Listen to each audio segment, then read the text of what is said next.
Joining us now is a special guest, former member of Congress, 2012 candidate for president, the first female GOP candidate to compete in a televised presidential debate, and actually she won the Iowa straw poll.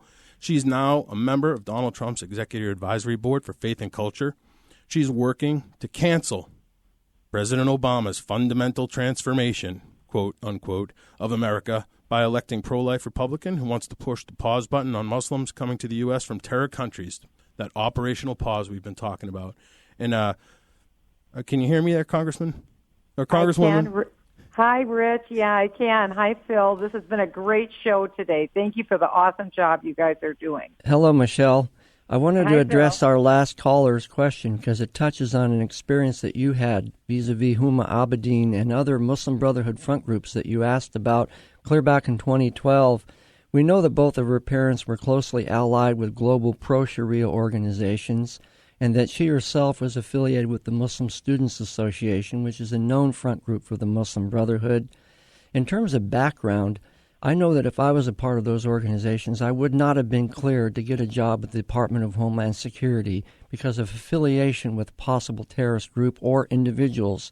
Tell us a little bit about what happened to you back in 2012 when you simply asked the question whether it was due diligence to inquire into that affiliation. Well, I became the target of a national smear campaign. It was a classic smear campaign. And it was because we had touched on a raw nerve, and that was Hillary Clinton's, one of her chief aides, which was Huma Abedin. And again, I think, Phil, you've started to fill in these details, but it's really quite troubling. Huma Abedin's parents, Phil, as you had stated, this is the information that was given to me about Huma Abedin's associations. I was told that both of her parents were senior members in the Muslim Brotherhood and the Muslim Sisterhood. They were writing the largest propaganda magazine out of Saudi Arabia in the world, and it was to advance Sharia law, Islamic law, around the world. Also listed on the masthead was one Huma Abedin, one of the family members who was an associate editor for that magazine. So again, realize what this is. One of the largest pro-propaganda magazines for Sharia, to advance Sharia law across the world. And while Huma Abedin was an aide and assistant to Hillary Clinton when she was First Lady in the White House, when she was a United States Senator, Huma Abedin was listed as an associate editor of that magazine. I was also told that one of the chief financiers for this magazine was one Omar Nassif, who was also a financier for Osama bin Laden. At minimum, I was a member of the House Intelligence Committee. We conduct oversight over intelligence, which deals with our nation's classified secrets, in particular with terrorism. It was our duty and obligation to look into these issues and to ask questions. I wasn't making assertions. I was asking questions. My question was whether or not Huma Abedin had been granted a waiver by Hillary Clinton in order to get security clearances. Otherwise, it would be impossible for her to get into the kind of position that she got into. It was against federal law with her types of family relationships to be in that kind of a position. So when that happened, then I went through the buzz machine that happens in Washington, D.C., and I had everything come down on me. The bottom line is that I was smeared so strongly, I dropped double digits in the polls in an election year. That was done by design so that I would lose my election. As fate had it, I did not lose my election, and I went on to win. But this is a part of this very dangerous philosophy that both Rich and Phil have been talking about today. It is called countering violent extremism. And if we have a couple minutes, I'd like to just give two quick examples of how Hannity listeners are at danger across the country because of this philosophy. I'll give two examples from my backyard here in Minneapolis, Minnesota. Go ahead. Okay. This just happened about a week ago in Minneapolis. We are an epicenter of jihad here in the United States. We have the largest Somali community outside of the country of Somalia.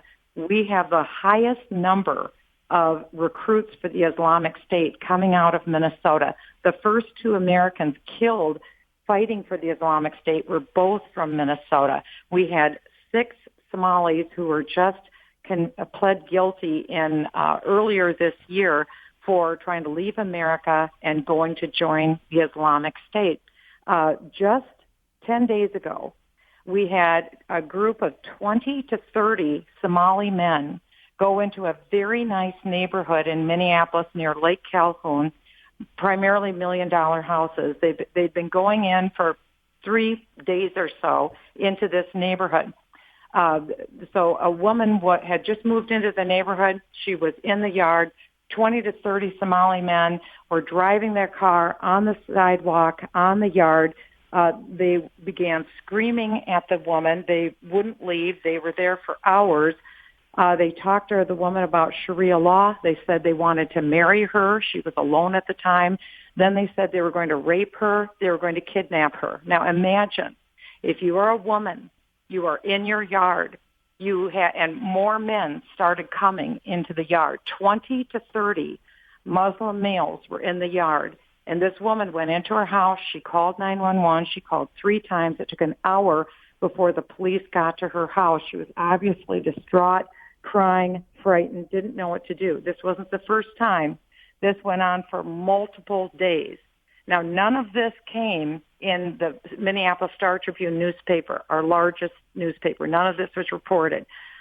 This is all a part of this countering violent extremism strategy, where the Minneapolis police first priority is to ensure that Muslims feel safe here in the Twin Cities.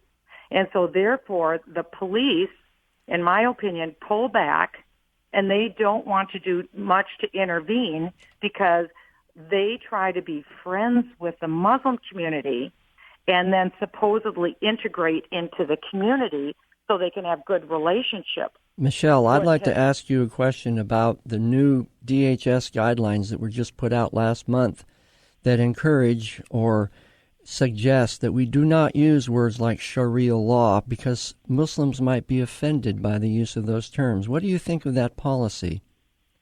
Well, that is a part of civilization jihad, Phil, as you know. That's part of the effort to have everyone put blinders on our eyes and say Islam has nothing to do with this, when in fact it's just the opposite. Islam has everything to do with this. And that's why with countering violent extremism at the local police level, the police are more interested in making sure that the Muslim community feels safe than making sure that the non-Muslim community is protected. What do you think would happen to a local police officer if he actually had the wherewithal to address it and actually call the nature of the threat that we're facing and that we're seeing in broad daylight around us? What would happen to them, do you think? We know exactly what would happen to him, Phil. It would be exactly what happened to you and exactly what happened to me. He'd either be smeared or he would be fired or he would be demoted. He certainly wouldn't see his career progress. That's the problem. And these 6 Somalis who pled guilty to joining the Islamic State, I mean, we're talking about serious business now. We have a federal judge here in Minnesota who is looking at sentencing these Somalis, and the sentence he is considering is a self-help therapy program. Now, again, these are individuals who've pled guilty to terrorism. Do you believe that the Constitution is compatible with the Sharia? Is there any way that the two can abide in the same place? Absolutely it cannot, because Sharia seeks the overthrow of the U.S. Constitution because the only law they adhere to is Islamic Sharia law. You mean America is not immune to the influence of Sharia law? Well, our Constitution protects us against the establishment of Sharia law in the United States. Unfortunately, Hillary Clinton agrees with Barack Obama with the countering violent extremism philosophy, which means we subvert the Constitution under advancing the interests of Islam. I think that Rich is going to carry on another point. Congressman, I actually want to bring in one of our operators here, Jonathan Gilliam, former Navy SEAL, former FBI agent. He has a question he wants to ask. Hey, Jonathan. Hey, how are you, Ms. Bachmann? I have I know a lot of the people that follow me on Twitter, and I'm interested in this as well. And I'm going to kind of take you off a little bit about the Sharia stuff. I want to ask you personally, when you saw what happened yesterday with Comey, and I'm a former FBI agent, I've had FBI agents calling me with tears in their eyes because they're so distraught of what happened yesterday. Just off the top, how surprised were you, and what do you think members of Congress and the Senate, how do they feel? Well, I think the way we all do, dispirited, despair, and all the rest. And afterwards, what it caused me to do, I'm a Christian, I'm a believer in Jesus Christ, and my thought was this: we've got 125 days to this election. If anyone had any doubts before this about voting for Donald Trump, that should all go out the window. Because when you have an emboldened Hillary Clinton as President of the United States who has gotten away with this, she will be willing to try anything. And I will tell you what she will do politically, because she will want to ensure a second term. And so what she will do is she will invoke amnesty, not for 11 million illegal aliens. That's a phony number. The number is actually akin to 30 to 40 million. She is going to change the voting pool so greatly that no Republican will ever again be able to win a national office. It'll be over. That's it. This is our last election. And so that is what my thought was, that she cannot win this fall. We have to do everything that we can in the next 125 days. I know I'm committed to prayer. I'm committed to fasting.